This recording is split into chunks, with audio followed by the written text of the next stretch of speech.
movies at last. Looks like it, Aunt Mattie. Huh. What, Dad? Hello, son. Well, daughter, how was the moving picture tonight? Lovely. Mice, that's what it was. Just a lot of mice. There wasn't anybody killed in the whole thing. Oh, well, then I'll stick to these. These don't talk. And that big cluck Norman Maine was in the picture tonight. Never does anything but kiss a lot of girls. Norman Maine is one of the best actors in pictures. You and your movies, that's all you think about. You shouldn't be allowed to go to him at all if you're asking me. Too bad I was so busy in the kitchen. I didn't hear anybody asking you.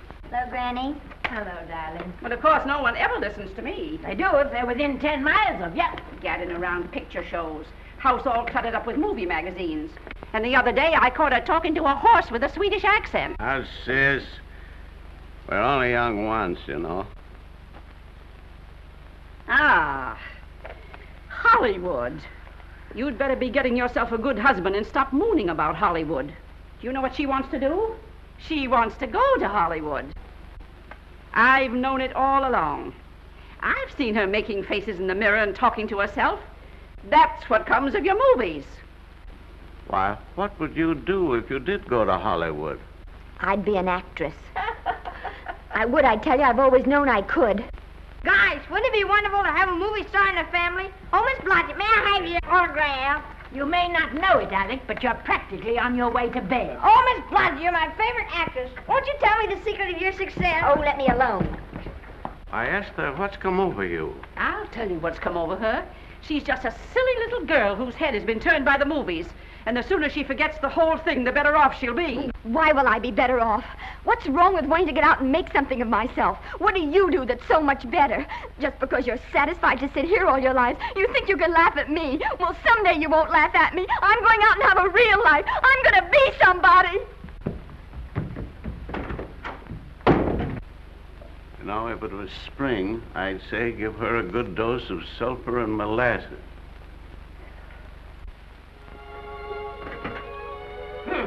I thought I'd find you. Oh, stop that. Now, stop crying. That isn't going to do you a bit of good. Oh, I'm crying because Aunt Mattie and Alec make me so mad. Oh, Alec and Aunt Mattie. Fiddlesticks. They're not important. You're the only one that counts. Esther, everyone in this world who has ever dreamed about better things has been laughed at. Don't you know that? Oh, I suppose I do, But there's a difference between dreaming and doing. The dreamers just sit around and moon about how wonderful it would be if only things were different. And the years roll on and they grow old. And by they forget everything, even about their dreams. Oh, I don't want to be like that. I want to be somebody. Oh, yeah. You want to be somebody. But you want it to be easy. Oh, you modern girls give me a pain. When I wanted something better, I came across those plains in a prairie schooner with your grandfather. Oh, everyone laughed at us as they did at all the other pioneers. They said this country would never be anything but a wilderness. We didn't believe that. We were going to make a new country. Besides, we wanted to see our dreams come true. Oh, Granny, it must have been wonderful. It was wonderful. But don't you think for one single minute that it was easy, Esther Blodgett. We burned in summer and we froze in winter.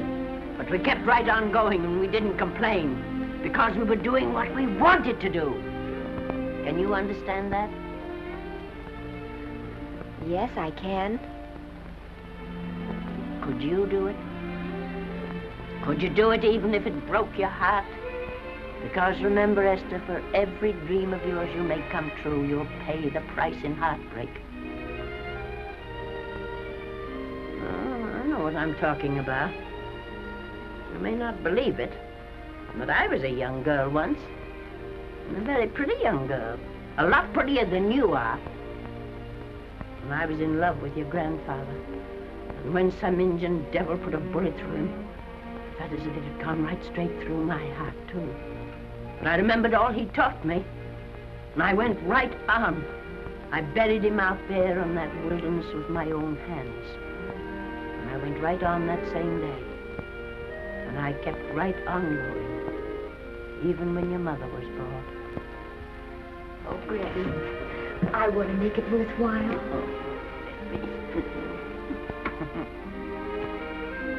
You know, Esther, there'll always be a wilderness to conquer. Maybe Hollywood's your wilderness now. From all I hear, it sounds like it. But if you've got one drop of my blood in your veins, you won't let Mattie or any of her kind break your heart. You'll go right out there and break it yourself. That's your right. Here. Oh, here. Stop that nonsense. Here. Take this and go to your Hollywood. Oh, I can't take your money. Well, why not? It's your savings. Well, I was only saving up for my funeral. Now I don't think I'm ever going to die. Oh, Granny, how can I ever thank you? By giving me your word of honor that you'll never tell a living soul where you got that money. I promise. Remember, if you do, I'll have you arrested for robbing me.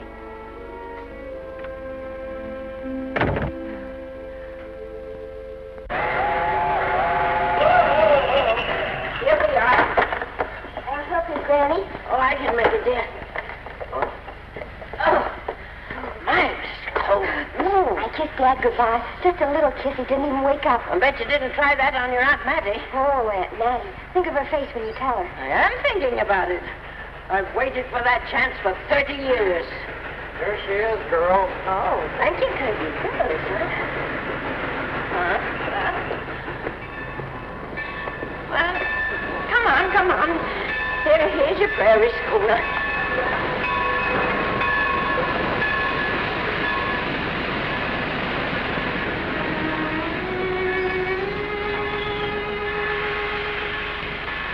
All aboard. Oh, Granny. Go on. Goodbye, Granny. Goodbye. I'll be waiting for you in those movie pictures. Don't tell Mattie. You know, my eyes are not as good as they used to be, but my ears are all right. So you remember, talk up good and loud. All aboard. Goodbye. Bye. Bye, Granny. Bye.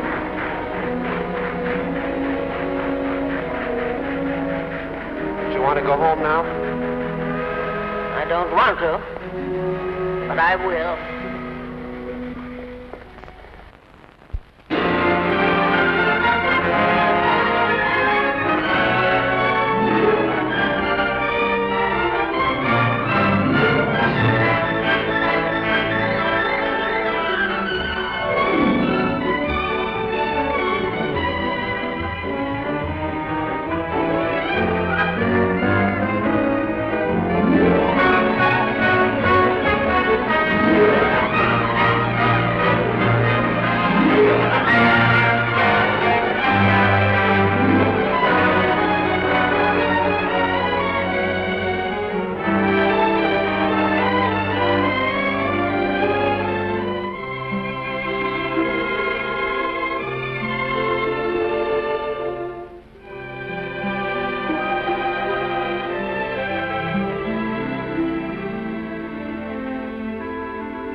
Good afternoon. Day, week, or month? Well, it's a little hard to say. You see, I'm going into the movies. Well, you better take it for a week. It'll break your jump to Beverly Hills. Are all the studios really near here? All except Gaumont British. I suppose the best way to get a job is to go straight to the studios, isn't it? Mm-hmm. I haven't any illusions, you know. I'm perfectly willing to begin with a little bit of a part, or even as an extra. $6, please, in advance. Oh.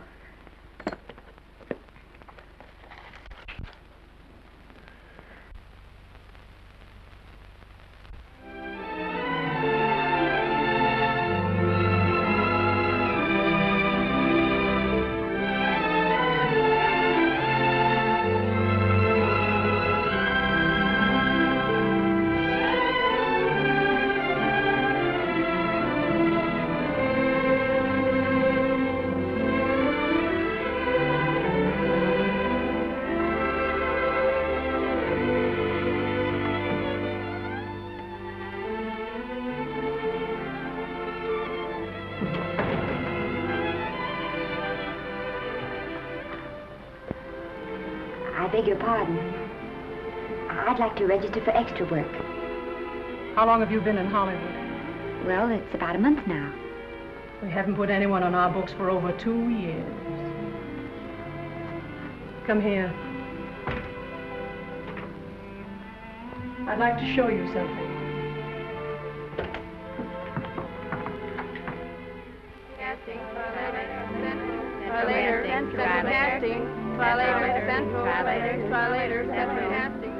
Every time you see one of those little lights flash, it's somebody asking for a job. Every time you hear them say, try later, it means there isn't any job. You can't keep the girls at the switchboard long. They go crazy.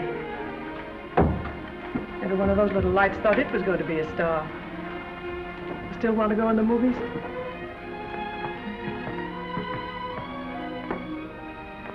You know what your chances are? 1 in 100,000.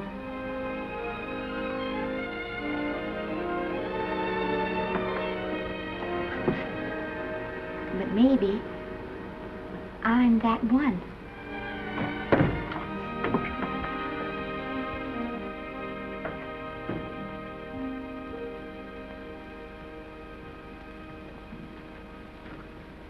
Any phone calls for me, Mr. Randall?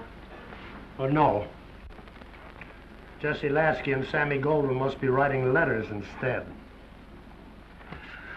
How's the luck today? There wasn't any. Maybe you don't go at it in the right way. Now take Danny McGuire here. He knows the ropes. Don't you, Danny? Sure, I've had him around my neck for years. Huh? What? Oh, Miss Blodgett. Danny McGuire, our new tenant. How do you do? Mr. McGuire is a big director. Oh, are you really? Oh, could you possibly use me in a picture, Mr. McGuire? Of course, I haven't had much experience, but I don't think that really matters if you're willing. And now I really listen, feel lady. In the first place, I'm not a director. I'm an assistant director. In the second place, if I had any jobs to give away, I'd confer one on myself. And in the third place, you should have stayed back home in the first place.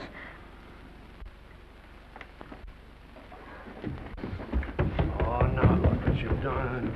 Hey, wait a minute. Hey, don't be that way. Don't do that. Gosh, I didn't mean to get tough, but a guy thinks he's being kidded when somebody asks him for a job and he hasn't got one for himself. After all, I'm not a big enough shot to hurt your feelings. I'm sorry. It wasn't just that. It was a lot of things. Looking for a job every day and never getting any nearer to it. I guess I was beginning to get a little scared. I know.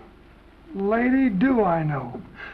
Well, there's only one thing to do for that feeling when you're tired and sunk and down to your last nickel. Come on and I'll buy you a drink. Well, it's not as bad as down to the last nickel. I've still got $11 left. $11? You're going to buy me a drink. Come on.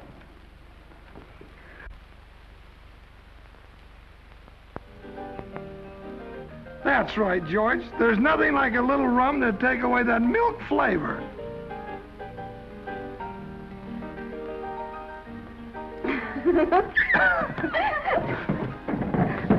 I beg your pardon. Certainly.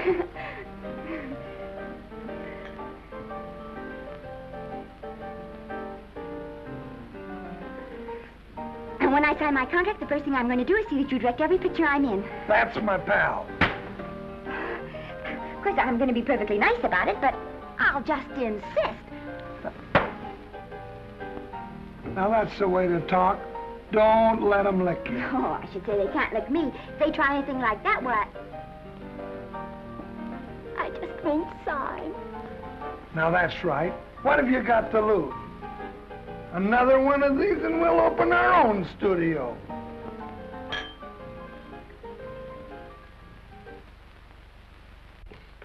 Bill rendered $24. Past due. Remit without further delay. Me.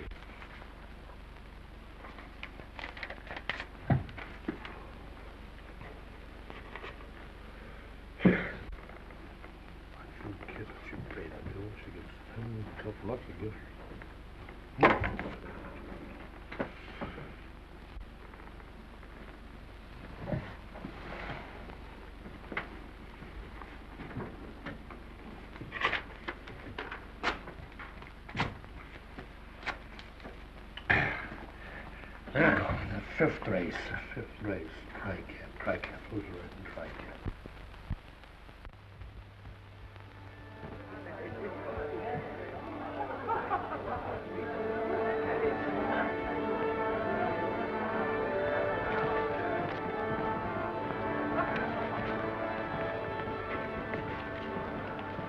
Hey, the program's going to be swell tonight. Now, you take this fella Beethoven.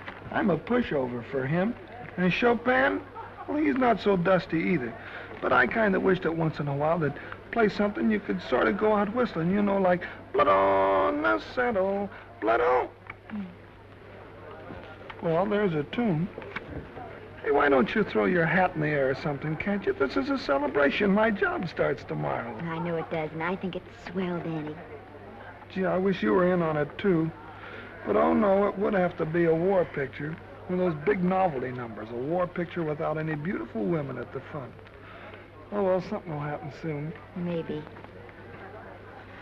Why don't you go home, kid? Oh, Danny, I can't do that. I came here, and I've got to stay. Well, now, if it's on account of money, I can... Oh, thank you. You've given me enough already. Anyhow, this is no time to be worrying. This is a party.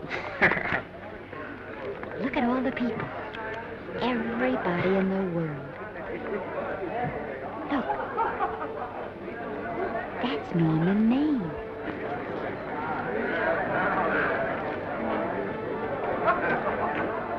And he seems to have had that one extra cocktail.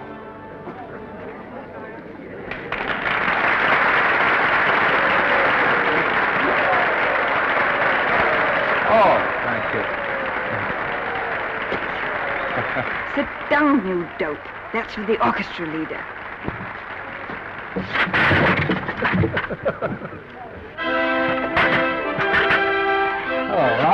Hello, Norman.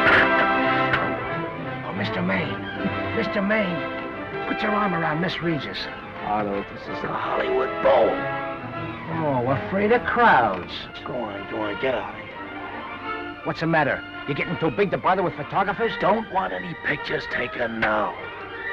Oh, is that so? Well, supposing I take it anyway. If you do, I'll shove that brownie number 2 of yours down your throat. Thank you, Mr. Mayor. No, stop it!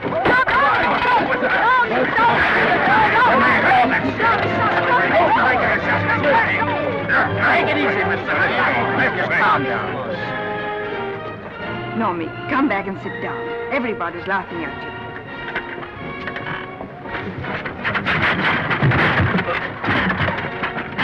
All right. Hi, Norman. Is he always like that? Well, I suppose he has to sleep sometime. Oh, and he's so wonderful on the screen.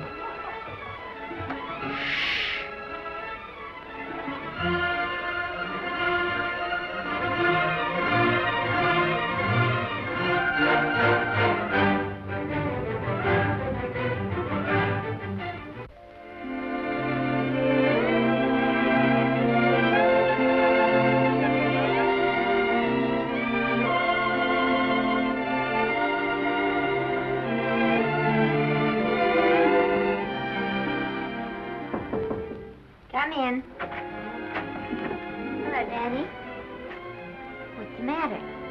Well, believe it or not, I got a job for you. Danny, that's wonderful. When do I go to the studio? Well, you don't exactly go to the studio. Oh, it's on location. Well, it's not exactly on location. But of course, I haven't any makeup. Will you tell me what to get and sort of help me put it on? Well, you don't exactly need any makeup. You see, it's not really a picture job. It's being a waitress. Oh. Well, it's kind of a picture job if you look at it right. You said it was a waitress. Well, it's waitressing for Casey Burke, the big director over at our studio. He's giving a party tonight to kind of celebrate on account of finishing the picture, and he wanted me to get him an extra waitress, and it's $5. And I thought of you right away, Esther. Well, that was awfully sweet of you, Danny. Well, there's going to be a lot of big people at Burke's house tonight, and I'll bet you there's any number of big directors, and if you're there, maybe they'll notice you. I could make them notice me. Sure you could, Esther. It's your chance. My chance. All right, Daddy, I'll do it. Oh, but I can't. I haven't got the right things to wear. To wear? Oh, here. Now, you don't think the wardrobe department's right next to my office for nothing, do you? A perfect fit.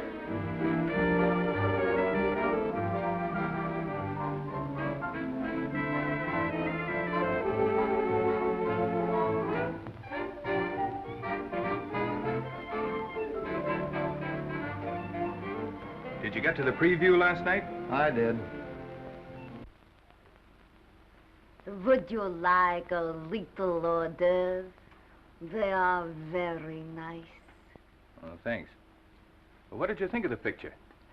They should have saved it for Thanksgiving. What a turkey.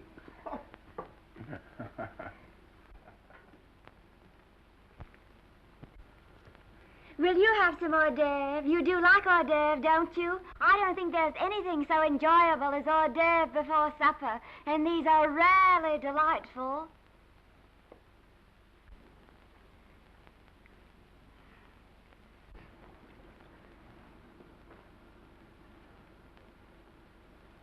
And at the finish, the kid turns around and sings the lullaby to its mother.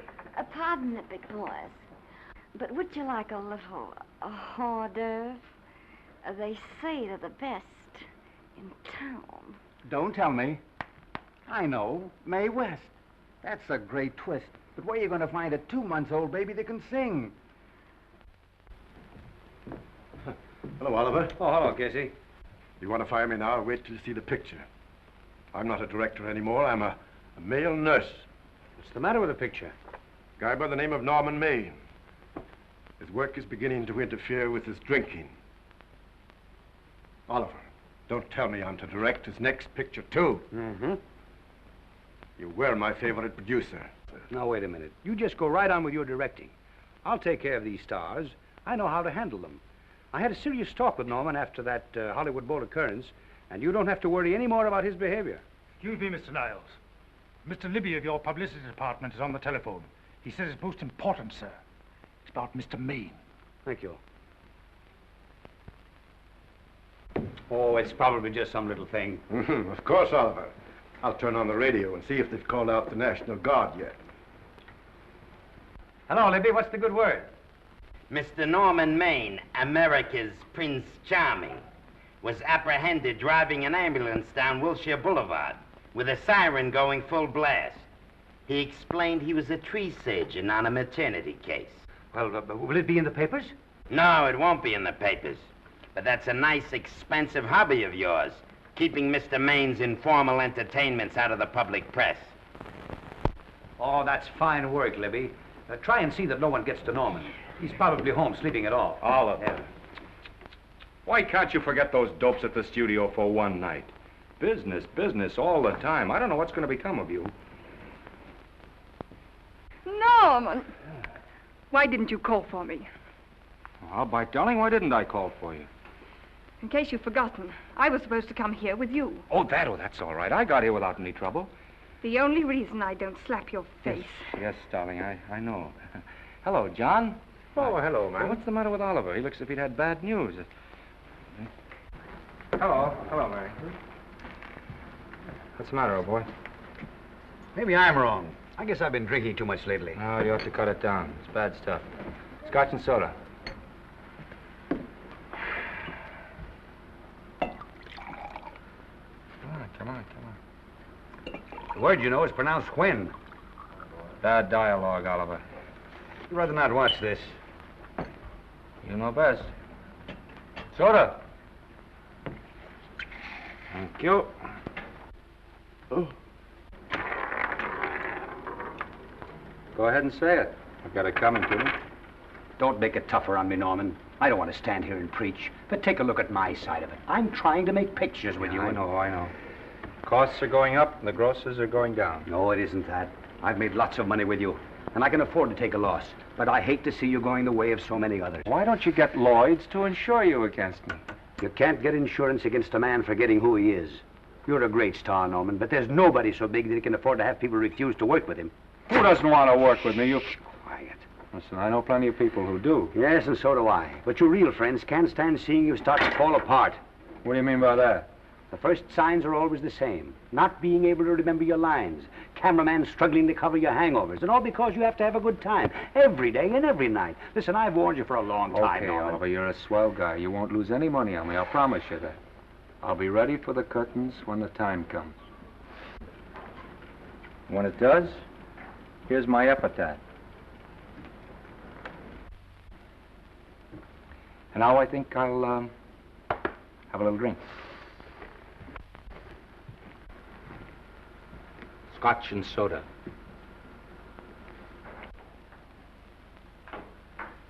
Scotch and soda. Ooh.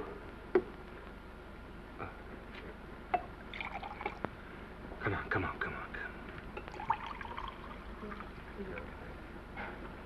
A little soda? Caviar? No, thank you. Yes, pardon me. Ah, lovely. No, I mean the caviar. Mm-hmm. No, don't go away. I'm starving. Really. Which would you take? Well, I don't know. You know? I don't know either. It's hard to choose. Well, I think I'll take caviar. Mr. Maine doesn't care for any more. Do you, Normie? No. No, Normie doesn't care for any more. I think I shall get very drunk indeed.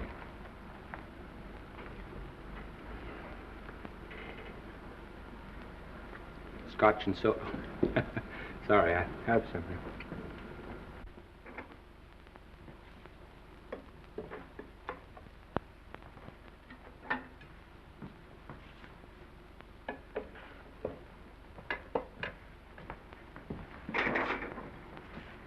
Oh. Mind if I help?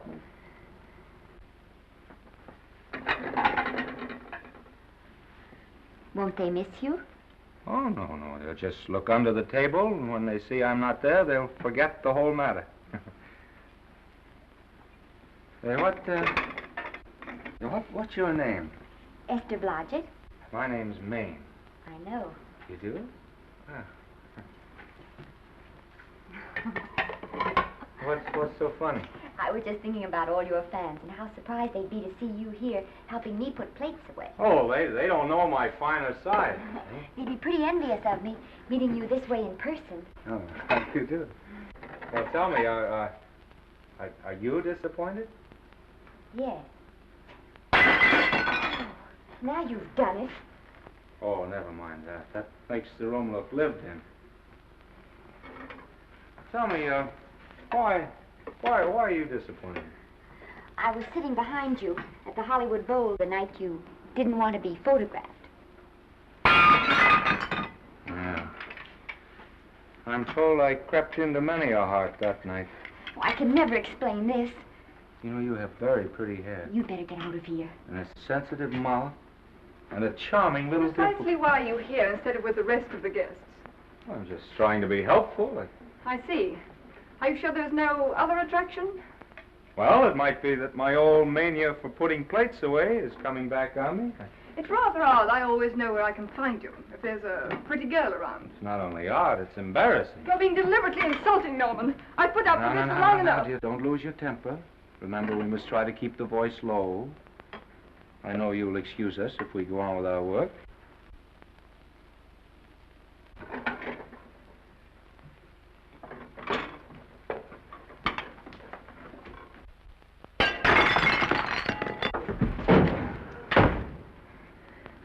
Now see what you've done.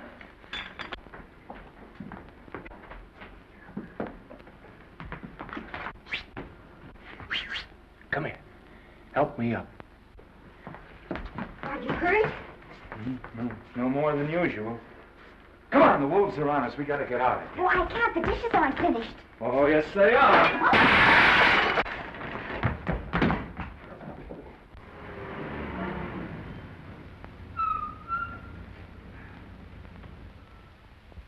Well, I bet I know what you're going to say now. What? Good night. Good night, and thanks. Hey, wait a minute. Hey, you realize that all I found out about you was that you're foolish enough to want to go into pictures? But why is it foolish? Look at you. Yeah, that's what I mean. No, I'd rather like to go into this matter a little more thoroughly. Oh, that's awfully nice of you. So why don't we go on up to my place and talk it over? Oh, no. Thank you very much, but I really must say good night. Good night. But you're not angry. No. I'm hungry. Well, why don't you go and get something to eat? Good night, Miss Blodgett. Good night, Mr. Maine. Wait a minute. Peter, the least I can do is to see you to your door. Will I see you again? I hope so. Has anyone ever told you that you're lovely? Well, now you know. Thank you.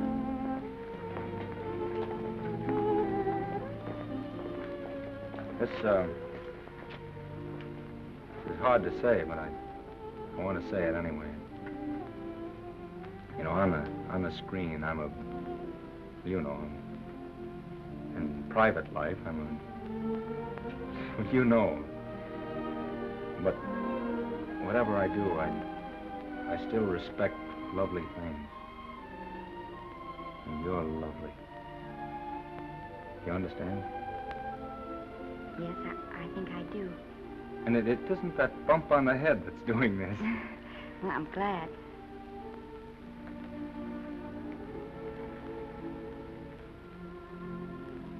Good night. Good night.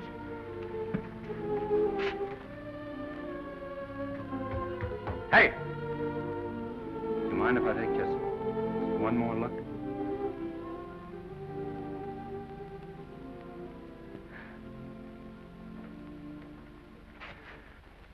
Go away. Quite impossible. I wouldn't even consider it. No.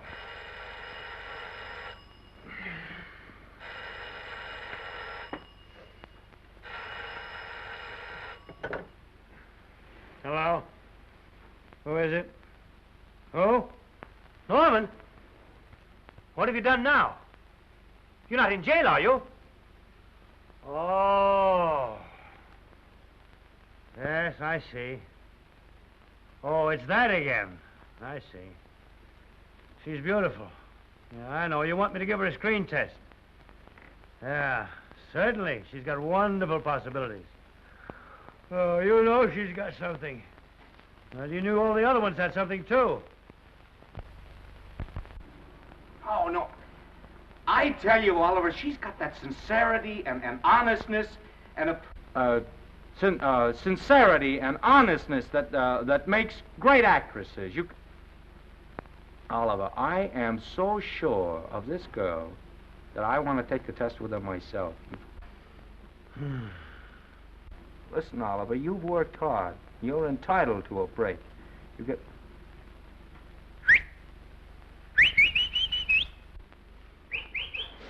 Yes, I heard you. Anything. Yes, sure. Yes. Yeah. Oliver, look, you try to get a little sleep now, old man. Right. All right, boy. Good night. Let's go. Now tell us.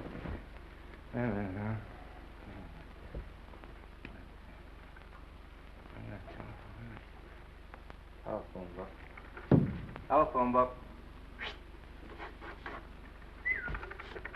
What is it? Telephone book. Hey, Olive, telephone book. Over here.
Yes? Telephone. For me? Some drunk trying to be funny says he's Norman Maine. Oh, thanks. I'll be right down. And Miss Blodgett, would you give him a message for me? Tell him it's 3 o'clock in the morning!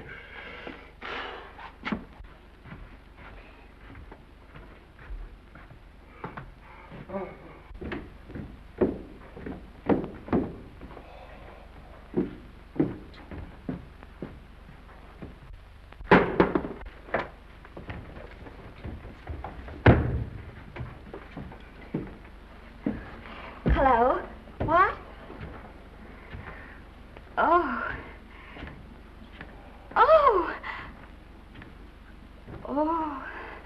Oh, yes. I'll be there. Oh, thank you.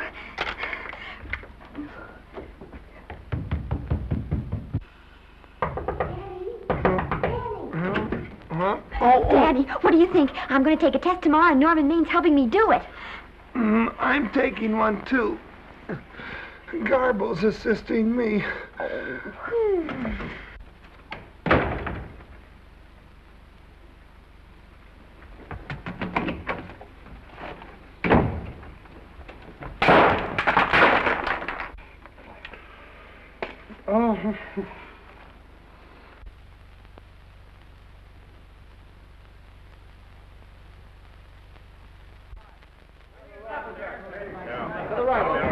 Move that gobo in. Put a silk on that broad. No, the Yankee. Is this light too hot for you, Haley? Okay, but cut down on your backlight. Put a double on that 90. Bring it down a little. That's it. Now pull down on that 150. Get pulled down on that 150. Okay. Come here and get this thing. Run it here.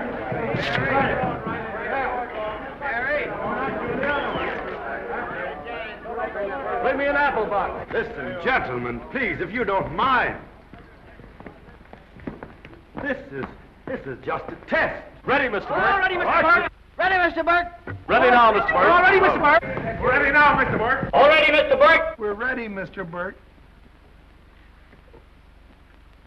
All right, let's take it. Quiet! Quiet! Quiet! Quiet! Ready, Norman? Yep. You ready, Miss, what's your name? You'll soon know your name, Esther. The whole world's going to know it. But I'm so scared.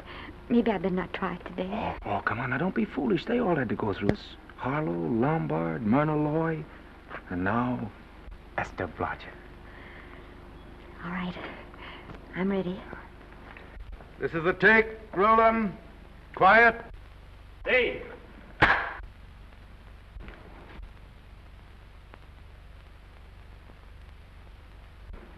I may as well tell you that my whole organization thinks I've gone a little nuts to sign you. Well, maybe they're right. I've been nuts before. You see, all the experts seem to think that your type is a little mild for present-day taste. But I rather believe that tastes change, like eyebrows. And I think that also, like eyebrows, tastes are going back to the natural. You look like a nice girl. I think I'm going to like you. That's not important. I think the public will like you. That is important. Yes. I see what you mean. I mean, I know it is. Only don't think it's going to be easy. Nothing you really want is ever given away free. You have to pay for it. And usually with your heart. Someone else told me that once. But you still have to work it out for yourself. Oh, well, all this is just a long way of saying, I'm glad you're with us and good luck to you. And now I'm going to turn you over to our demon press agent, Libby. Don't let him frighten you. He has a heart of gold, only harder.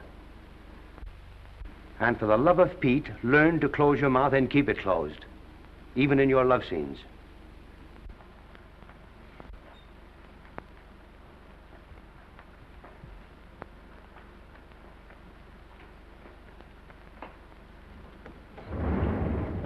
Are you a Russian? No, I was born in Fillmore, North Dakota. Oh, no. First saw light of day in a mountain cabin, a trapper's hut, high up in the Rockies. Go on. Well, I always wanted to be an actress. Dreamed of footlights as Lonely Kitty. Are you sure there's no Russian in your family? Positive. That's a shame. Well, what does your father do? He's a farmer. Social register-eyed father. Fed up with hypocrisies of 400, sought wilderness for consolation. There amidst the mountain flowers, he raised another blossom, his lovely little daughter. What's your name? Esther Victoria Blodgett.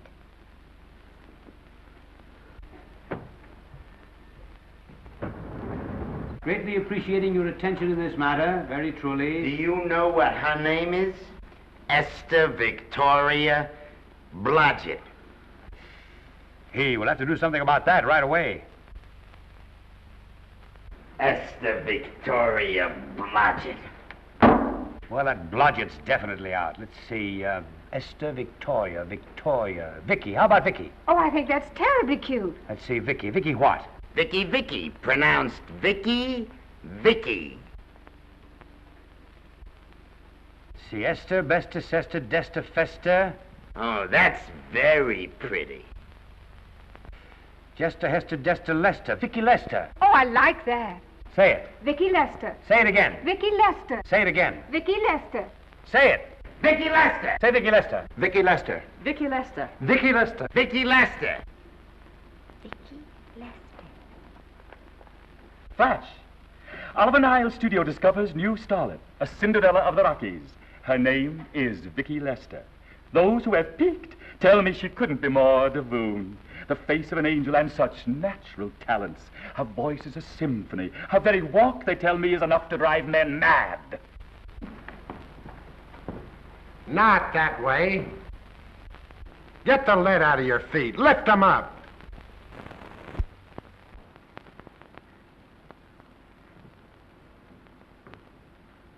That's better.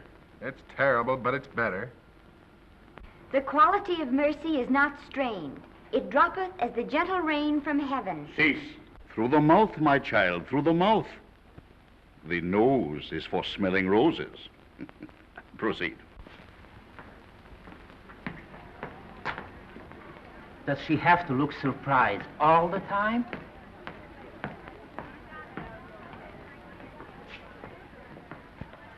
Anyway, it's just a rough sketch. Pretty small mouth, eh? Oh, well. Give her that Crawford smear.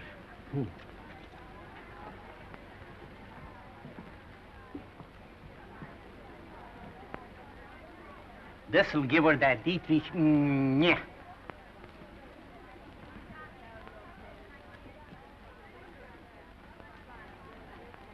We're on the wrong track. She still looks surprised.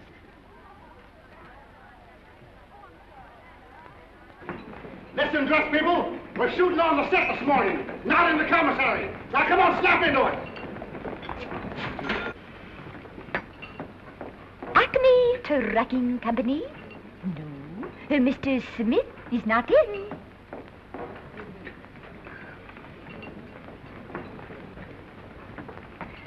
Acme Trucking Company. No, Mr. Smith is not in.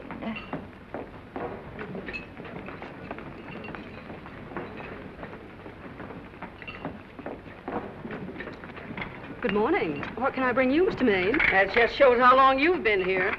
Naval, bless you. How soon are you and I going to be married, huh? I don't know. You'll have to ask my mother.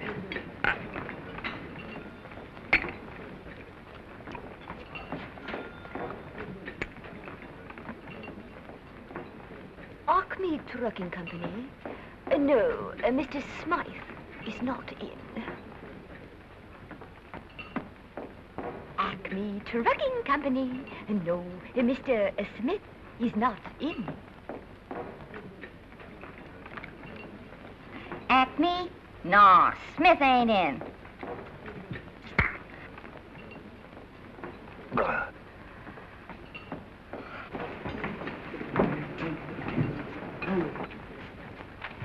Acme Trucking Company. I'd like to speak to Mr. Smith, please. Mr. Smith is not... Oh, Norman. What's all this between you and Smith? I've got a part. It's only one line, but it's in the picture. Well, it's ambition that made you break that date with me last night. Well, I had to be here so early this morning, and So did I. I had to stay up all night to make it. you've started your picture, haven't you? No, we're still in the testing stage. You can't seem to get the right girl for the lead. Gee, you'd think with all the girls there are that... Yeah, I know, but this one's got to be different. She's got to be little and cute and sweet and intelligent. Well, blow me down. What? Well, close my tired old eyes. Well, what is it? Hold everything. Come on. Come on.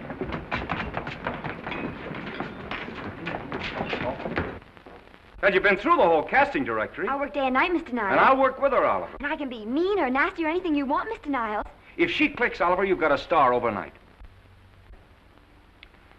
Okay.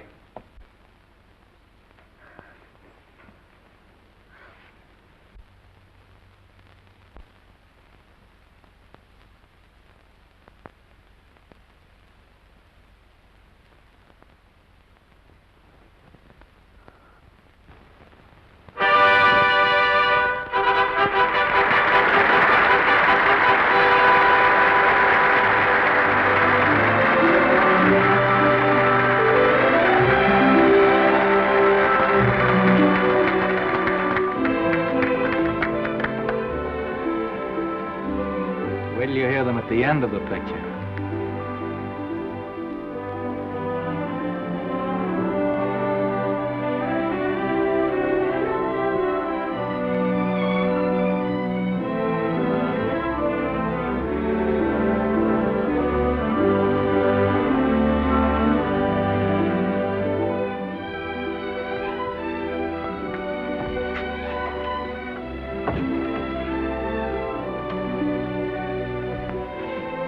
Do you think we were noticed? By no one. They're much too busy playing at croquet.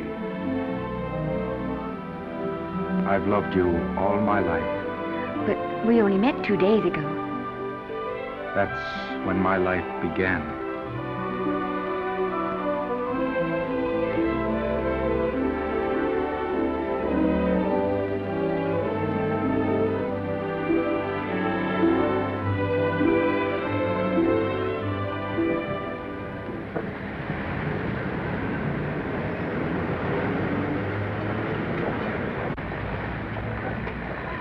cheeky. You know, I think she's the same type I am, don't you? I think she's sweet. Well, it's Vicki Lester's picture, all right. I think she was much better than he was. These producers are so horribly dumb. They won't know how good she is. Well, maybe it's because she's a good girl. Oh, Maine's not so bad, but it's Vicki Lester they'll go to see. Isn't she, darling? I think she's the most precious little thing I've ever seen. It's a knockout, Libby. You might mention that when you write your review. That Lester kid's a gold mine. Didn't you like Norman Maine? Was he in it? Libby, I'm afraid we have another hit. Huh? It's in the bag, neatly tied up with beautiful pink ribbons. Say, where are Norman and Vicki? I don't know. I thought you had them. I wish they'd come. We're having a party at the Trocadero. Isn't it thrilling running away from people? Norman, it's so exciting, So new. A star is born. Come on, run.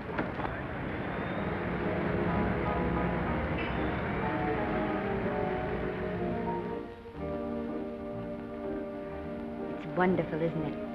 A crazy quilt. Oh. It's a carpet that's spread for you. It's all yours from now on, you know? Come, Esther. You're a success.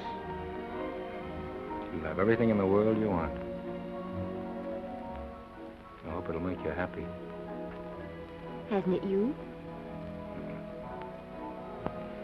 But then there was one thing I never had. Lots of times I told myself I'd found it, but I always knew I was lying. Still, I never stopped looking for it. Maybe it'll come. Well, I think it has come, Esther. I only wish it went too late. Oh, but it's not too late. Oh, you can't throw away your life the way I've thrown away mine and have anything left that's good enough. No. You can. Norman, you can. You mustn't tell me that, Esther. I'm so afraid that I'll believe it.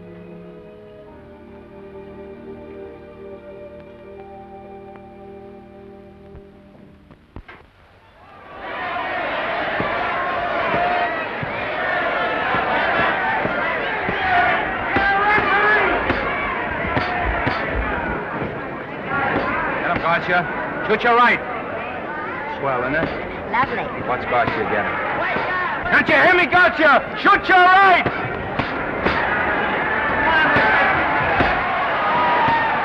Get down! Garcia got him! Garcia got him! He did, didn't he? Yeah, but he'll be up, though. You like it? Sure I did. You like me? Sure I did. Ooh, that reminds me. Will you marry me? No, thank you. Come on, Garcia, finish him. Why won't you marry him? Wasn't that dependable? Hey, shoot your right! Throw away your money? Break him up in there, break him up. Drink so much. Well, suppose I quit drinking. Yes? Come on, Garcia, shoot the right in there, the right! Suppose I save my money. Yes? There he goes, let him have it! Suppose I became absolutely dependable on all occasions. Yes?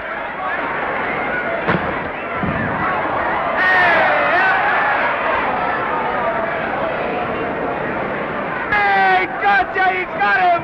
He's got him! He certainly did.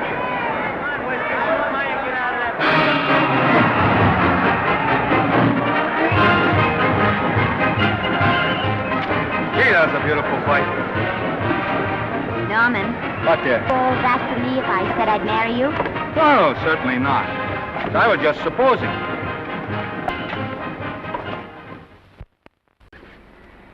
We're going to be married. Guess I didn't read that line right. I'll try it again. We are going to be married. Both of us. Yeah, to each other. What do you think of that? Well, when? Where? Well, we thought we'd elope in the conventional manner. What's the matter? It's trying to decide whether it's good for the studio. Is it? It is. And bless you, my children. When's it going to happen? Oh, we thought we'd just sneak out sometime. We're not telling anyone but you. Listen to this. The screen's ideal romance blossomed into breathtaking reality today when Vicki Lester and Norman Maine, America's dream lovers, slipped quietly through the portals of holy matrimony. How does it sound? Horrible. But you see, we're going to elope. Sure you are. It'll be the biggest elopement this town ever saw. We'll get a tie-up with the Army, have you escorted all the way down to Yuma by 20 of their new bombing planes. Is he going with us? Don't you think we can work this thing out better alone? No sense in bothering the happy couple with all the details. I'll see to it that you get a carbon copy of the whole layout. I can hardly wait. I'm sorry we didn't realize that we were in the way. While you're settling the details, you don't mind if I take this woman out and buy her a ring, do you? Sure, go ahead. We want everything legal. That's a charming match. A nice girl like Vicky. And public nuisance #1. Now, wait a minute, Libby. Norman's all right. And if you'll pardon my pointing, Vicky's business is her own. It doesn't require any comments. I wasn't making any comments. I just said it was a rotten shame. You go ahead and plan the elopement. Oh, that elopement stuff is out. You can't get any scope in that. We're going to have a wedding. Where'll we have it? Customary place, I believe, is a church. Nah, it's been done. This has got to be something big. The beach. I can visualize it. The bridesmaids in bathing suits. 20,000 Santa Monica school children spelling out the word love. It's a novelty, but is it big enough? Why not the city hall? A police escort of every motorcycle cop in town. Sirens screaming, confetti pouring out of buildings like the Lindbergh reception in New York, only on a big scale. What's the matter? Isn't it big enough?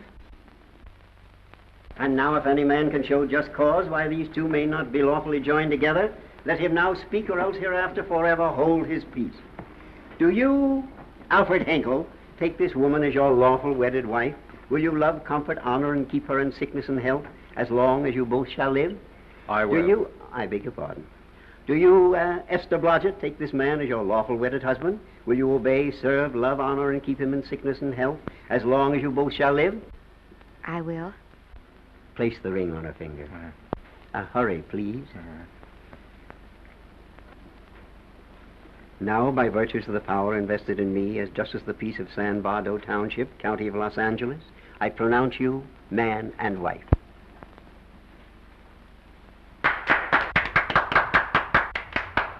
Quiet!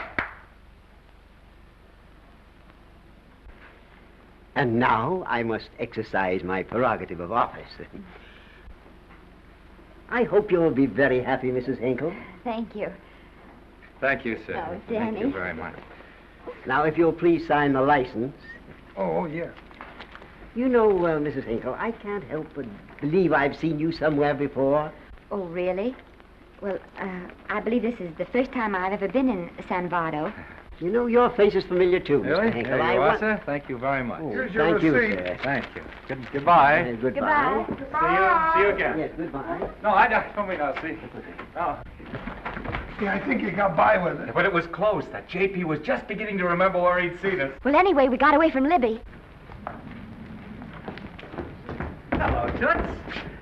If you will be kind enough to glance between my shoulder blades, Mr. and Mrs. Henkel, you will find there a knife buried to the hilt. On the handle are your initials. Lovely to have seen you, Libby. Hold him, Hold him, Danny.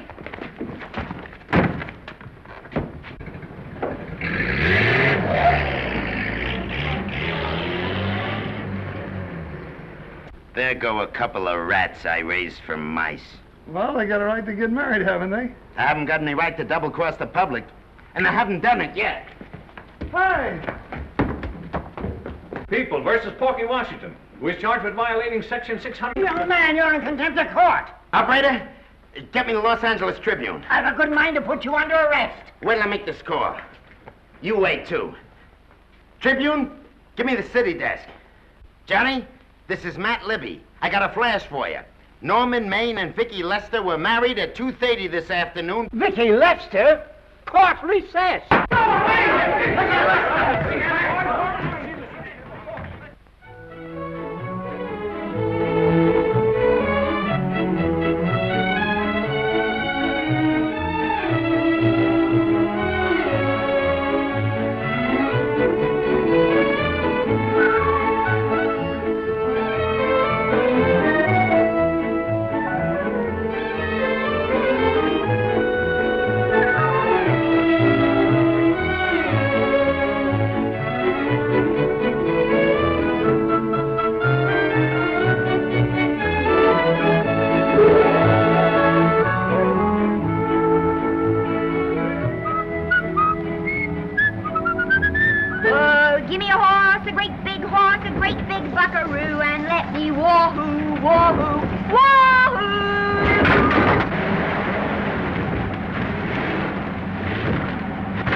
Wahoo! Hey, wahoo. I don't want to sound immodest, but I think I've stripped a gear. Well, sit down, won't you, and let's get acquainted. We'll probably be seeing quite a bit of each other from now on. Well, might just as well break the ice now as later.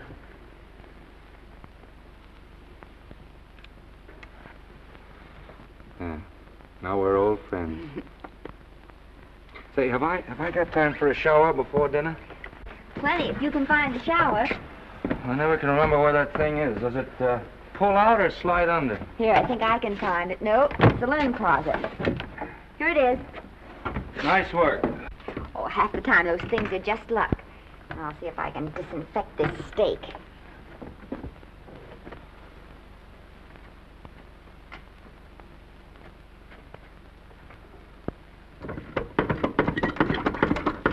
Yeah, Esther, there's no soap. Here. Thank you. Oh, and Esther. Yes, dear? I'll need a washcloth. Oh. How you fixed for cigarettes? And you know I never smoke underwater. Hey, what do I do to make this thing work? Pull that gadget at the top and pray for rain. Well, I can't reach it. I can't get my hands up. If you've gone in there with your arms down, you'll never get your bath. Unless you're a contortionist. Yeah, well, I'm not a contortionist, and don't throw that up to me now. You knew it when you married me. Will you close this door, please?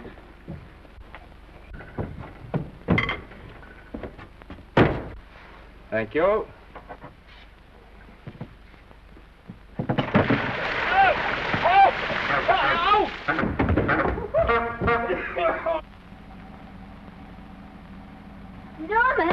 Norman, here comes the car. You got it?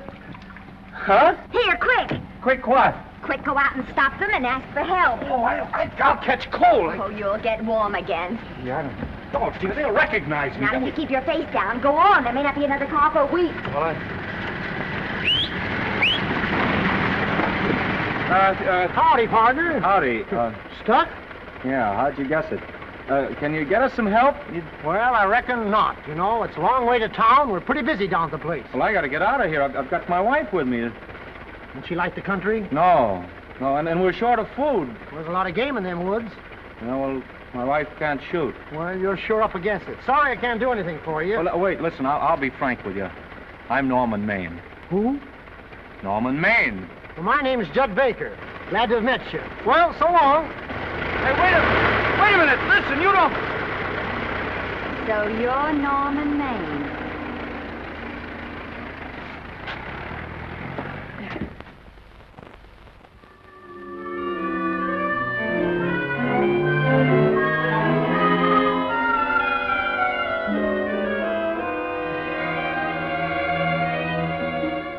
I got my prestige to look out for.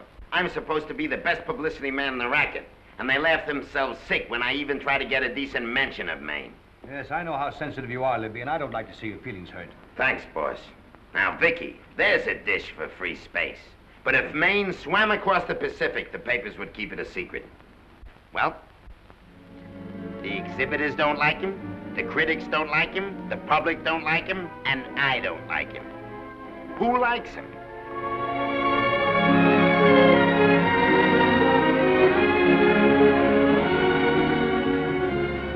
Oh, but darling, this is almost too much of a surprise. And there I was in my touching innocence, thinking we were going to live at the beach house. Oh, we'll still keep the place at Malibu. But this is special. This is our castle. It used to be in the air, you know? We'll never use any ugly words like contracts and pictures and careers. When we come in those gates, we'll check the studio outside.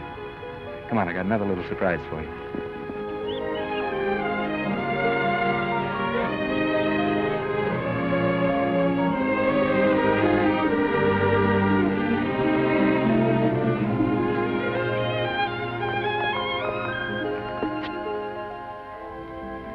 Oh, Norman, it's lovely. So are you lovely. The whole world's lovely. Hey, hold it!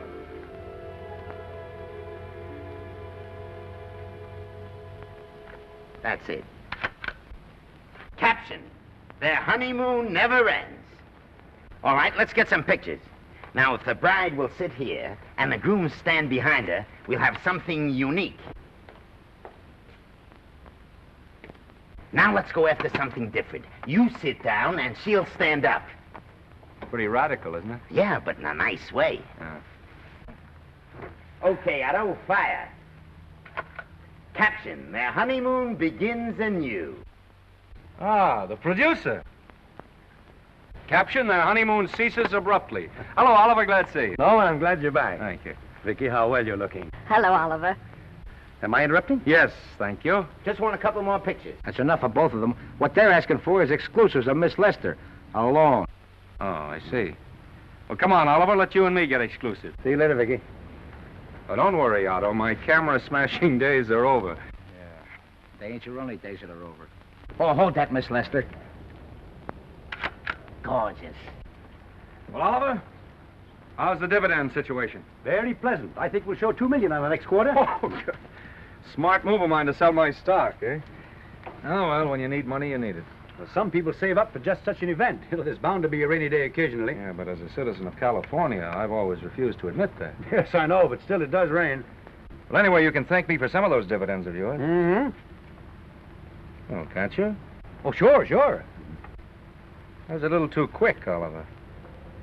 The matter, the Enchanted Hour was a smash hit, wasn't it? Well, it made Vicky a star overnight. Yes, it should have. What about me? Oh, let's talk about business at the office, Norman. Beautiful pool you have here. Beautiful. Oh, now let's talk about it here. Didn't they like me? Well, maybe the pot wasn't just right. That was the best part of the year. Look, Oliver, you think I'm slipping? Can you take it? Yeah, go ahead. The tense is wrong. You're not slipping. You've slipped. Oh, my fan mail's still big. Norman. Fans will write to anybody for a photograph. It only costs 3 cents for a stamp, and that makes photographs cheaper than wallpaper. But every 25 cents they pay for a theater ticket buys them the right to be a critic. And your last few performances, Norman, have not pleased your critics.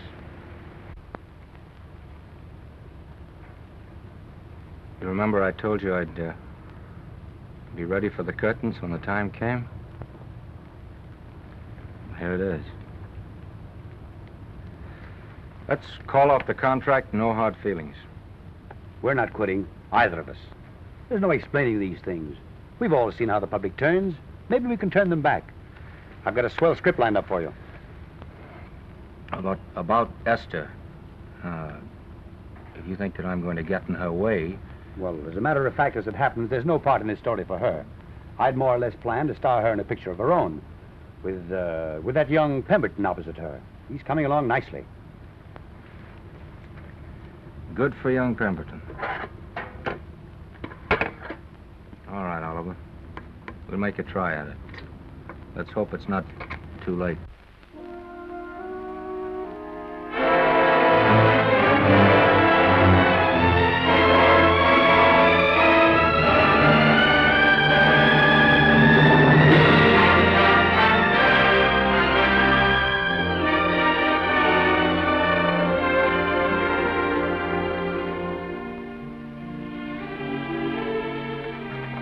No argument. I'll buy those. Huh. The screen's most finished actor. I'll say he's finished. He keeps them away in droves.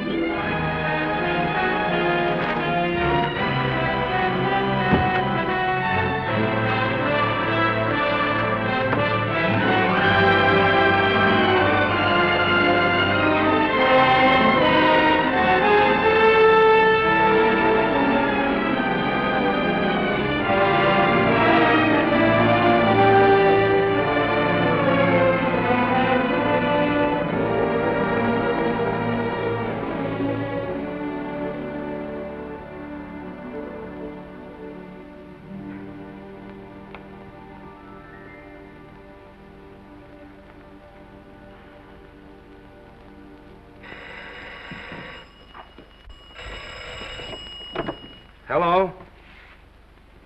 No, Miss Lester isn't home as yet. No, I'm not the butler. But I can take a message just as well as he can, honest. Oh, is that you, Norman? Swell. Listen, Norman, this is Artie Carver. Hiya, kid. Swell. Say, I hear you're through with Oliver Niles. Is that on the level? Oh, please, Artie. I'm not news anymore. Forget it. Say, what kind of a settlement did you make on your contract? Give me a figure so I can do a story on it. There was no money involved. We just called it quits. Okay, I'll fill in my own figure. Say, by the way, I've been trying to get an interview with Vicky for 2 weeks, but she's always busy. How about you giving an old pal a break by speaking to her for me? Sure, I'll ask her. Swell. So long.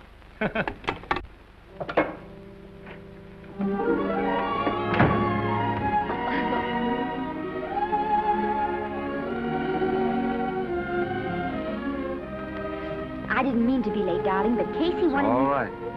You're here now. What's new today? Nothing. Haven't been out of the house.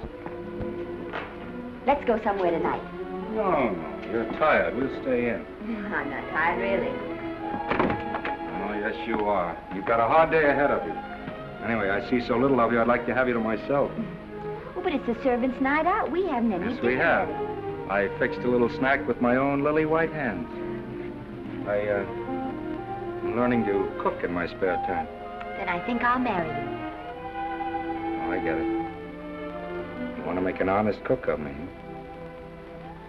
Comes in on wheels in this joint.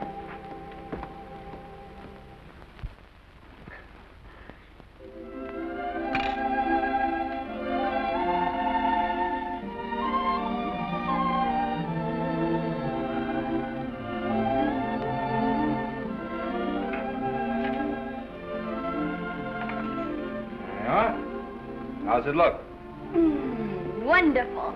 Huh? That's what I thought. Now then, don't be formal, just pitch in. Yeah?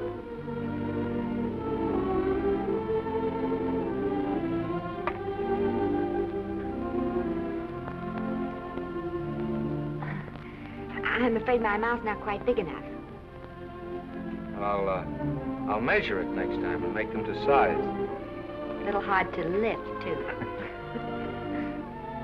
In fact, I think I'll take those measurements right now.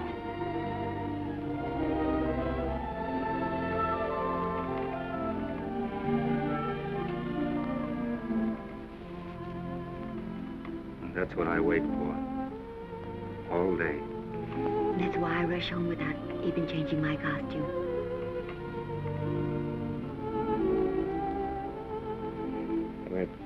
We're forgetting that we're hungry.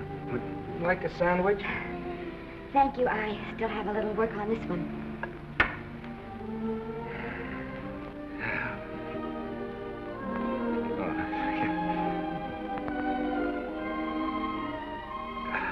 Norman, will you unhook my dress? I can't breathe. Mm-hmm. You know, all the time I thought it was the kiss that made you breathless.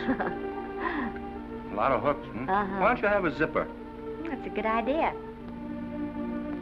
You got it? Oh, yes.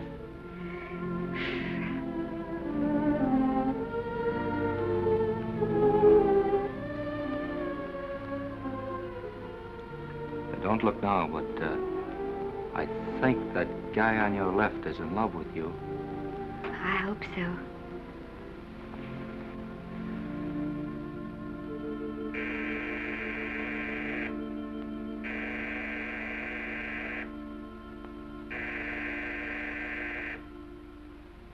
It's the doorbell. Is it? Maybe they'll go away. Oh, I never do at a time like this. Here. Just a minute, dear. I'll be right back.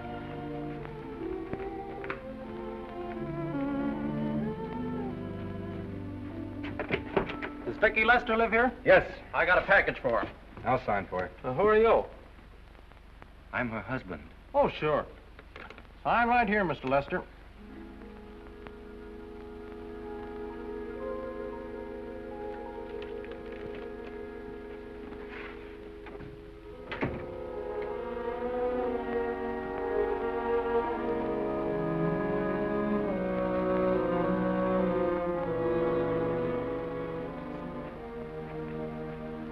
package for you.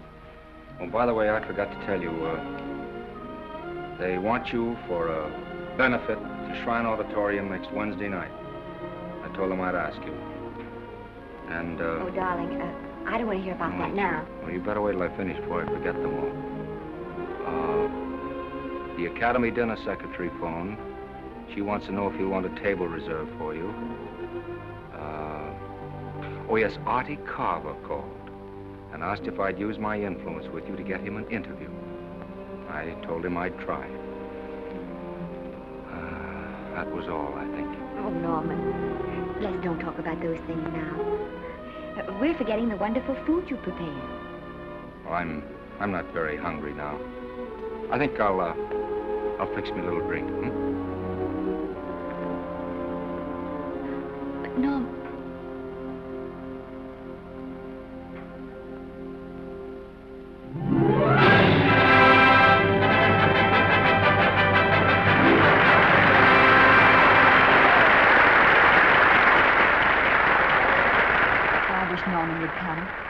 Stop worrying.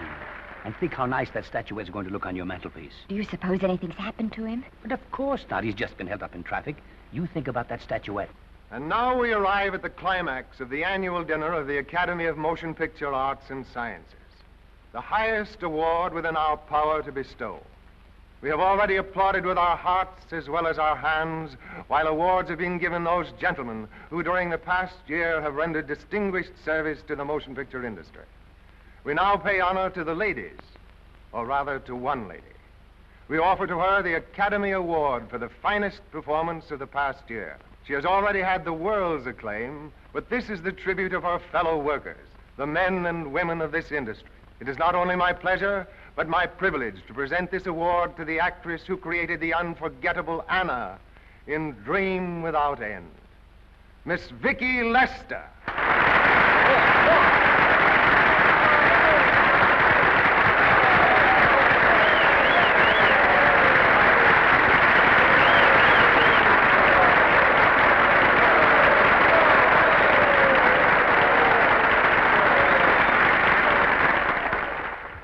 What more can we say, Miss Lester? This says it all for us.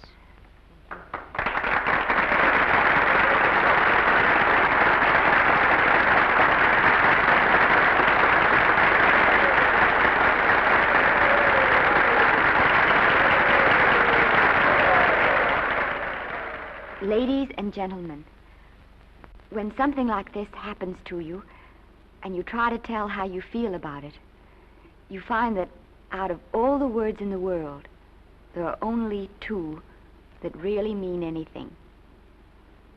Thank you. All I can do is to say them to you from my heart. All I can do is to keep on saying them. Hey, that's fine. All this thing. That's a very pretty speech, my dear. Very pretty. You said the right thing. I want to be the very first one to congratulate you on that valuable little piece of bric-a-brac. Now I want to make a speech.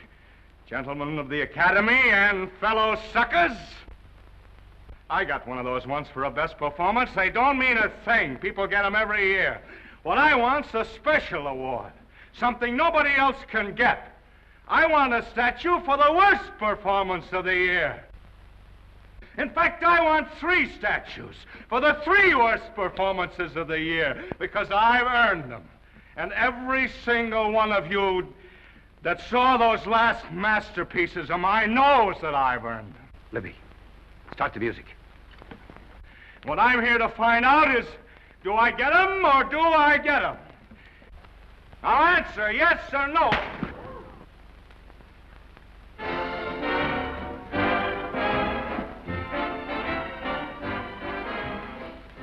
Norman, darling, let's go and sit down.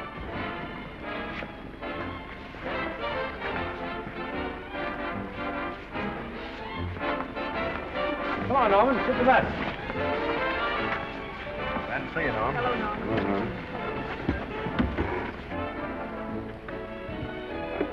Well, Norman, how are you? Hi, Oliver. My dear, do let me congratulate you. You must be terribly proud and happy tonight. Thank you.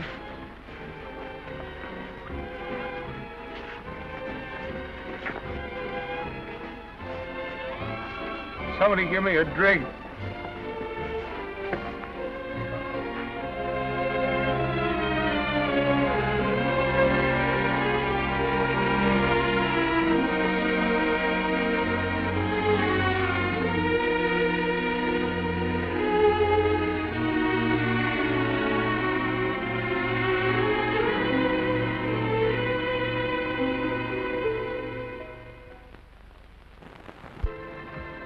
Oliver, it's nice of you to come to my dressing room. Vicky, how are you? I've missed you. Everyone's missed you. Have a nice trip. Well, a 3-month tour of the theater circuit scarcely comes under the head of pleasure. But the way they're screaming for your pictures all over the country. Miss Lester, if I may talk shop, you are a knockout. Thank you. It's good to hear that. You've been crying. A little. How's Norman?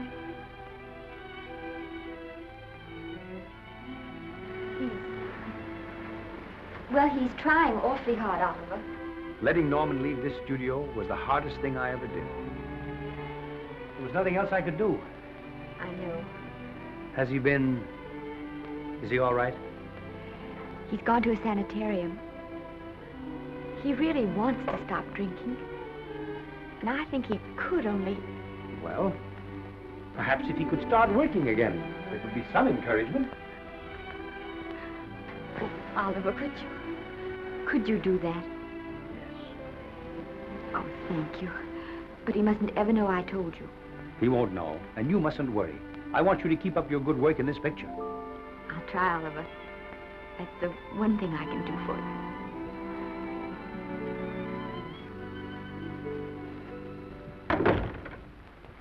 If you'll just sit here, Mr. Niles, I'll have Mr. Maine brought down. Thank you. Brought down.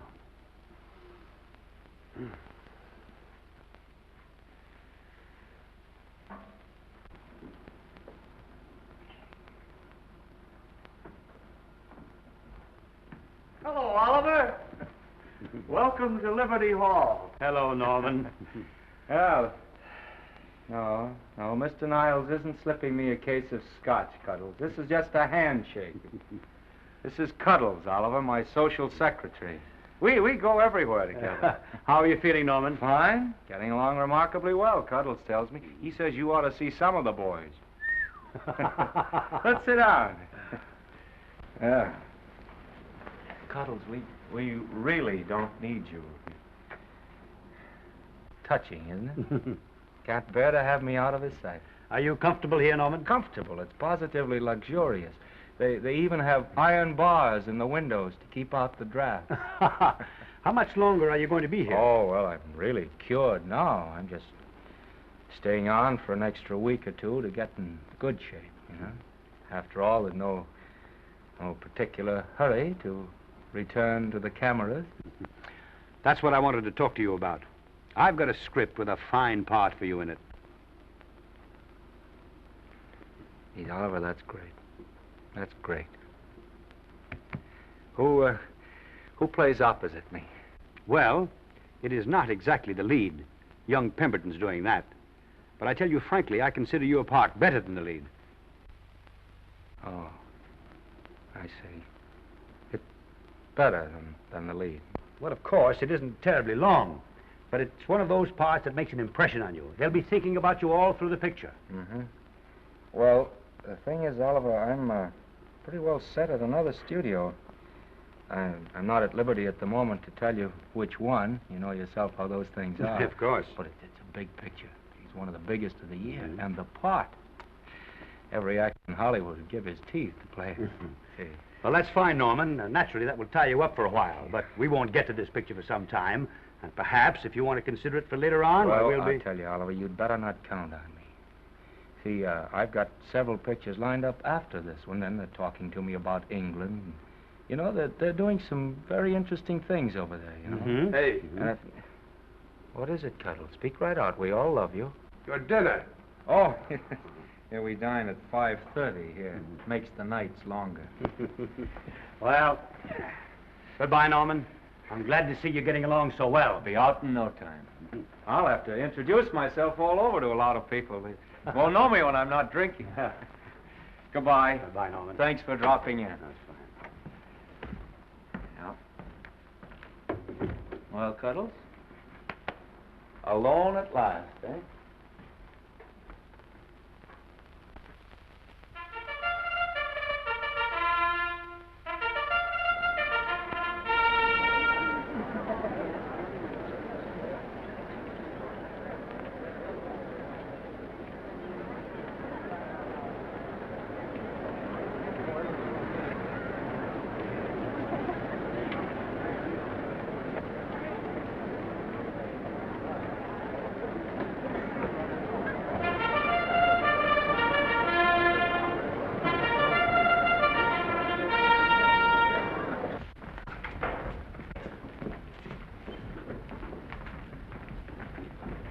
Bert? Sam? How are you, Marion? Oh, hello. Hello. Hello, Normie. Glad to see you. How I hate to run into these has-beens. They give me the creeps. Me too. He was good while he had it. And he had it quite a while. Hello. Hello, Mr. Maine. I haven't seen you in a long time. Oh, I've been resting. Ginger ale, please. Ginger ale and what? Ginger ale and ginger ale. A new leaf? A whole new book. Thank you. Scotch straight. Hello, Libby. Why, it's Mr. America of yesteryear. Do they let you wander about now without a keeper? Oh, sure. I'm a trustee now. Didn't expect to find you at Santa Anita. What do they do with the actors while you're away? Oh, they cut them into slices and fry them with eggs.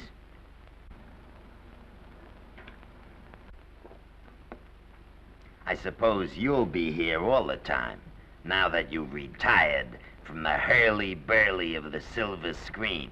Well, we're living down in Malibu now, and pretty lonesome with Esther away working all day. Well, I wouldn't squawk about that if I were you. It's nice to have somebody in the family making a living. Oh, wait a minute, Libby. I don't want to forget that we're friends. Friends, my eye. Say, listen, I got you out of jams because I had to. It was my job, not because I was your friend. I don't like you, and I never have liked you. Nothing made me happier than to see all those cute little pranks of yours finally catch up with you and land you on your celebrated face. Where do you work, Libby? Always wait till they're down, then kick 'em. I don't feel sorry for you. You fixed yourself nice and comfortable. You can live off your wife now. She'll buy you drinks and put up with you even though nobody else will. We're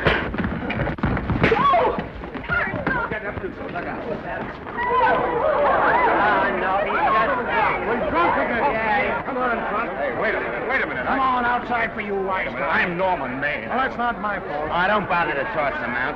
He's harmless. All right, Mr. Libby, if you say so. Sure, let him go. What can he do? He can't fight any better than he can act. It's Norman Maine. Oh, he's drunk again. Why, he's been drunk for years.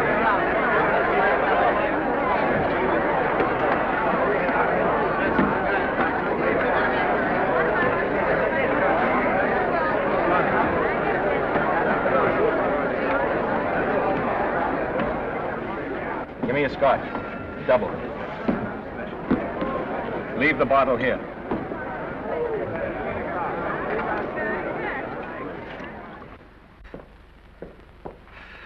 Vicky, you'll be ill. Why don't you try to get a little sleep? But he's been gone 4 days and not a word.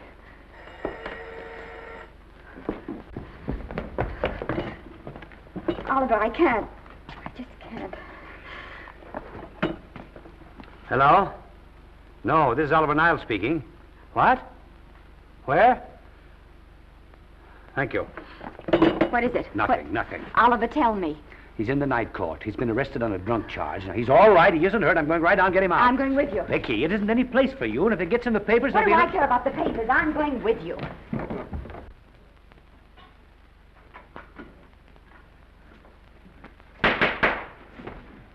Division 30, Municipal Court, County Los Angeles, now in session. The Honorable Judge J. Parrish presiding.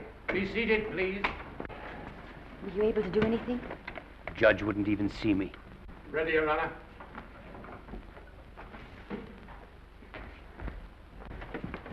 I want to advise you that you're entitled to be represented by counsel, to be confronted by the witnesses that may testify against you, to compel witnesses to attend on your behalf to a public and speedy trial by the court or by a jury, and the right to be admitted to bail.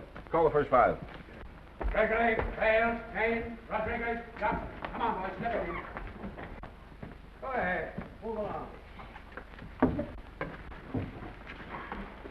William Gregory. Yes. Plain drunk, picked up at 5th in town. Asleep in the gutter. 14 similar offenses in the past 6 months. Still at it, Gregory. How do you plead? I don't feel so good. I didn't ask you how you feel. I asked you how you plead.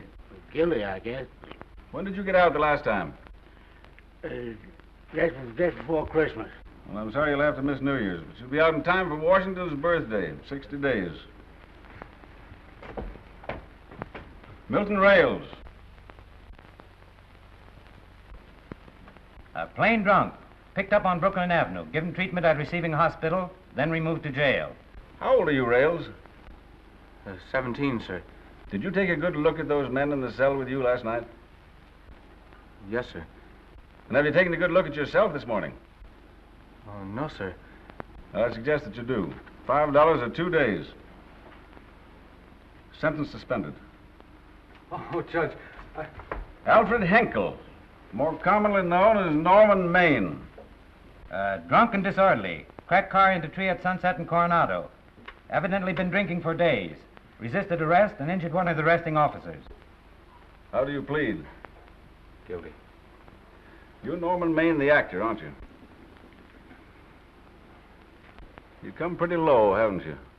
There isn't a man here who's had the advantages you've had. Look what you've done with them. You're nothing but an irresponsible drunk, driving about the streets with the power to inflict death or injury on innocent people. I think we'd better deny you that power for a while. 90 days in the city jail. Please wait.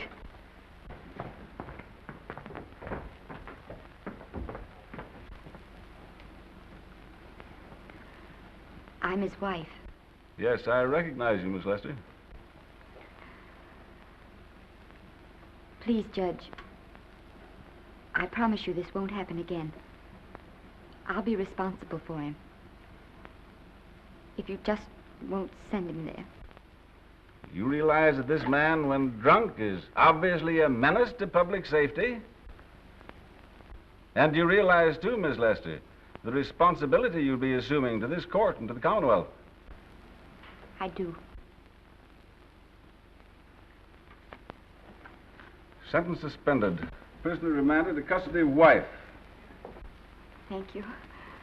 You can get him at the jail entrance, madam. Jose Rodriguez. Plain drunk, picked up at 1st and Main, 2nd offense. How do you plead? I think I'm guilty, Your Honor. 60 days.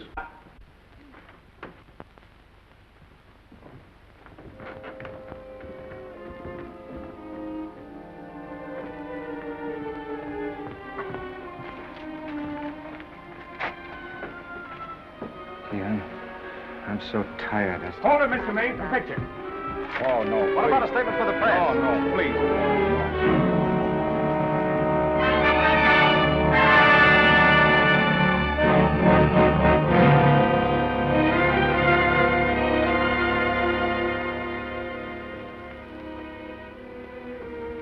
He's still asleep. He's been asleep nearly all day. It's the best thing for him. It's awful to see this happen to someone you love. And know in your heart that it can't get any better. I only know that all I can do now is stay with him and try to help him. So will I. And between us, we'll take care of him.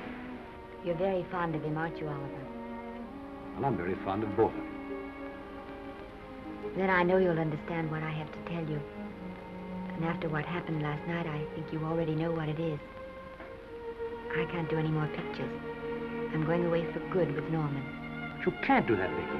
You're at the very peak of your success, and you've worked so hard to achieve it. That's what's been wrong. Oh, I've thought it all out. Maybe if I hadn't been away from him so much, last night and what went before, it wouldn't have happened. Oh, I know it's too late to think about that now, but it may not be too late to go away with him and start over somewhere. It's your life you're giving up, Vicky. so I can try to give Norman back his. Can you honestly tell me I'm wrong to do it? No, Vicky.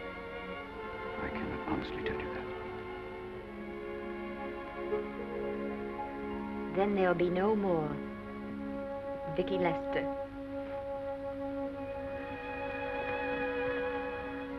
Come on, walk to the door with me.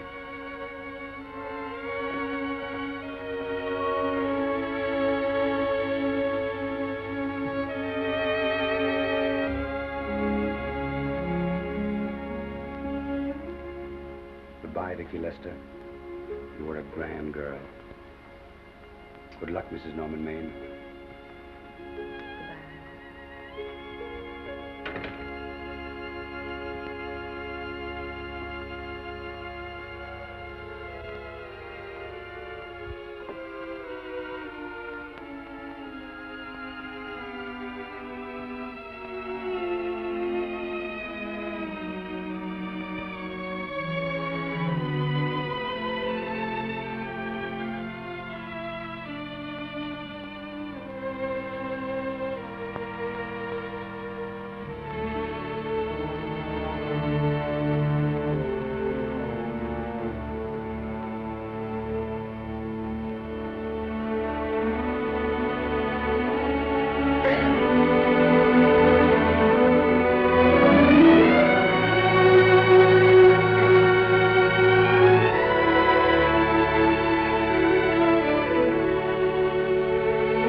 Darling, this is Maine coming in to apologize again. I'm sorry, dear, but it isn't you. What other troubles have you got? None. I was just playing a scene with myself. Now look, I'm just coming out of the jitters and you're just going into them. This is a swell household. Isn't it? I'll tell you what we'll do. I'll promise to brace up if you'll go on the wagon.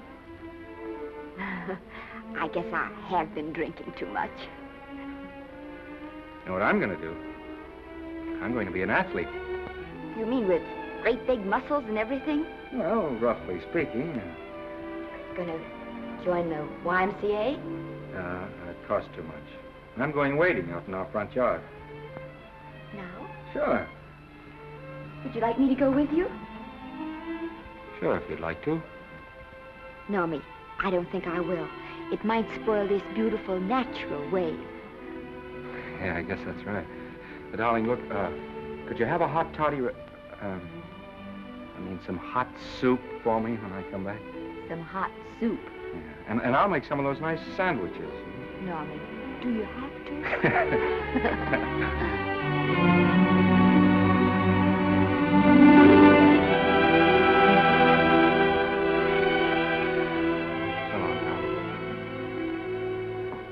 Now, don't stay in too long.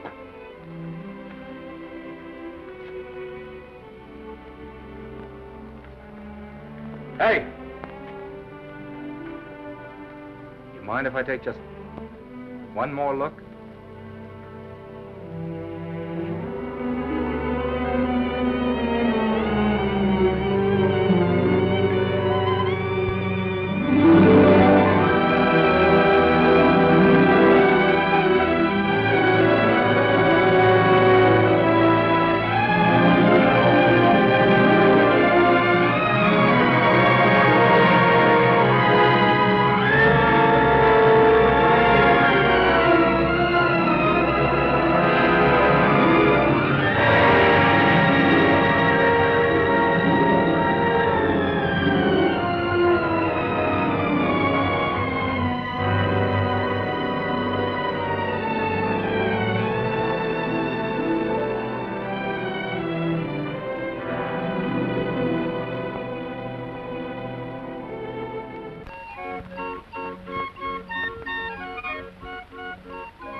first drink of water he had in 20 years. And then he had to get it by accident. Pardon me. How do you wire congratulations to the Pacific Ocean?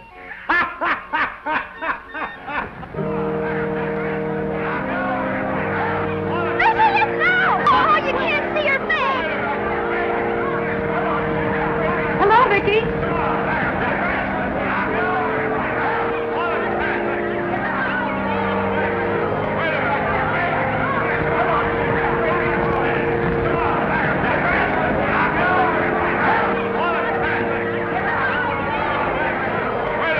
Can't you? Come on, Vicky, let's see your face. Vicky, will you sign my book for me? Write Mrs. Norman May. Don't you care, Vicky, you get over it.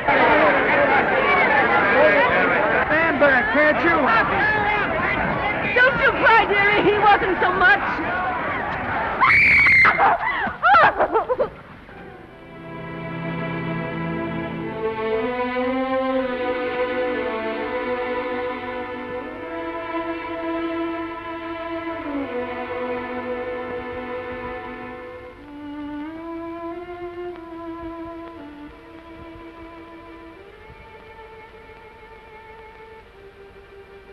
Do you mind if I take just one more look?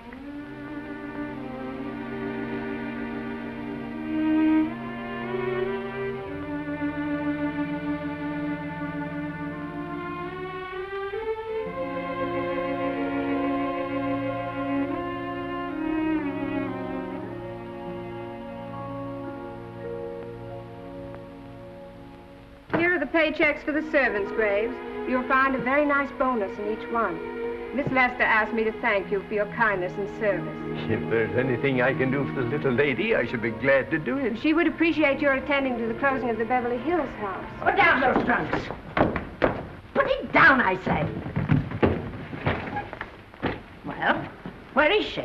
In the bedroom. Who are you? Oh, I'm her grandmother. Get off the way.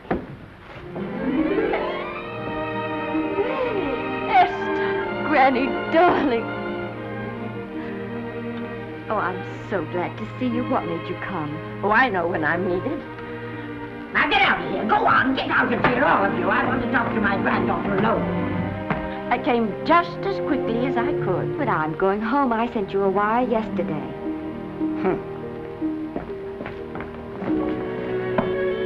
Sit down. Is it true that you're going to quit the movies? I never want to hear them again. What are you running away from, little girl? I'm not running away. It's just that I can't go on. My heart isn't in it anymore. Once I told you, if you get what you want, you have to give your heart in exchange. And you said you were willing. Do you remember?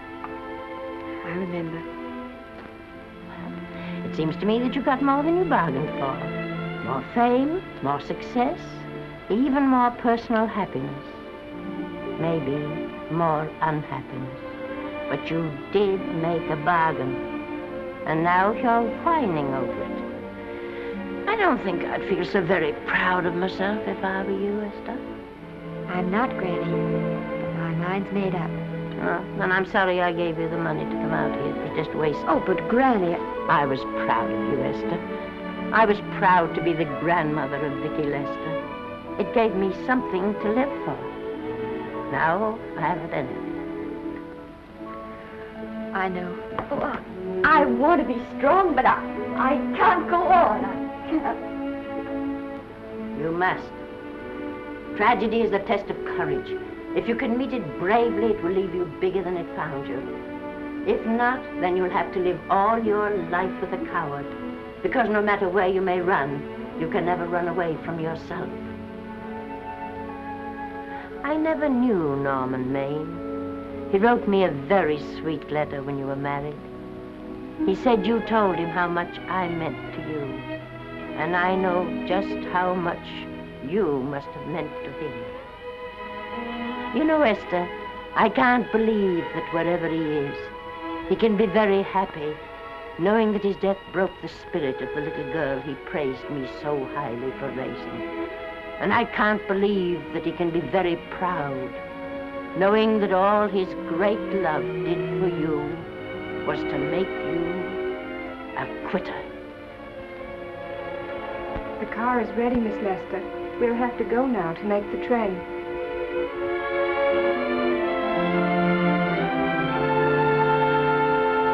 Put the car back in the garage.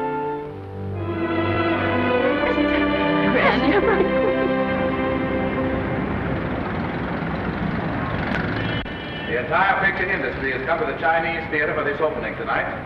It has come to pay tribute to a great star on her long-awaited return to the screen in what has been called her greatest performance. It has come to pay tribute to the girl herself, the girl who has won the heart of Hollywood, the girl who has won the heart of the world, Miss Vicki Lester. And if I'm not mistaken, Miss Lester's car has just driven up. Yes, it is she.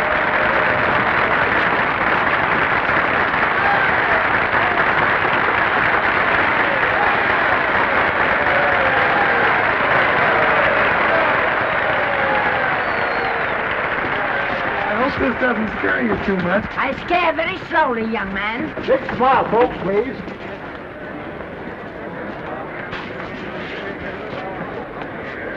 They'll have your mug, I mean your face, plastered across half the papers in the country tomorrow. How do I look? Oh, you look swell. You're a liar, but I like you. And here's Miss Lester's grandmother. Won't you say a few words to the radio audience, please? Say something, Letty. You know, we've got a thing like that back home where they all listen in on, but we call it a party line. Won't you say something, please? They're listening. Maybe some of you people listening in dream about coming to Hollywood. And maybe some of you get pretty discouraged. Well, when you do, you just think about me. It took me over 60 years to get here, but here I am. And here I mean to stay. Thank you very much.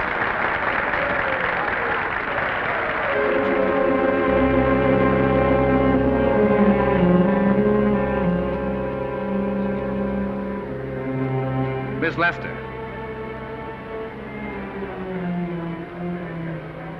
This microphone is on an international hookup. Throughout the world, your fans are hoping that you'll say a few words to them.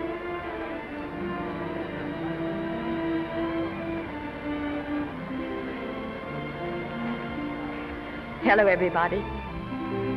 This is Mrs. Norman Maine.